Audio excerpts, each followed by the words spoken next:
Patekęs į Vilnių, aš turėjau stoti į gimnaziją.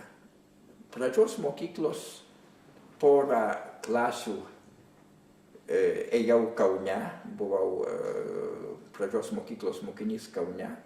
Kadangi jau stodamas į pradžios mokyklą mokėjau skaityti ir rašyti, tai man tas mokslas labai lengvai ėjo, lengviau negu kitiems.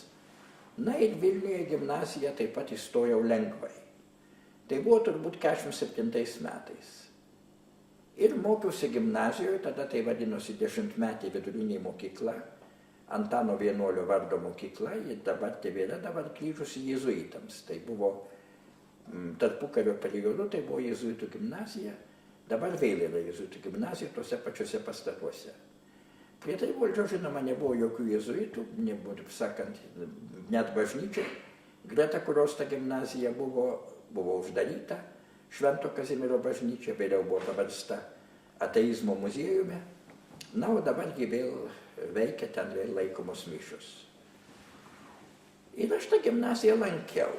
Iš tos gimnazijos keletas mano geriausių bičiulių, kuriuos ir dabar aš mėgstu, dažnai matau, kada būnu Vilniuje, mano faktiškai patys artimiausi žmonės. Tai mano klasės draugas Ramūnas Katilius, fizikas, kuris vėliau dirbo Zoroso fonde Vilniuje, paskui Pranas Morkus, viena klasė jaunesnis, jis yra kino scenaristas, Zenas Butkevičius, jis yra gana žinomas žurnalistas, rašo ekologijos, gamtos apsaugos temomis, taip pat internete. Tai mano, taip sakant, artimiausia aplinka. Jau su jais bičiuliaujuosi turbūt apie 60 metų.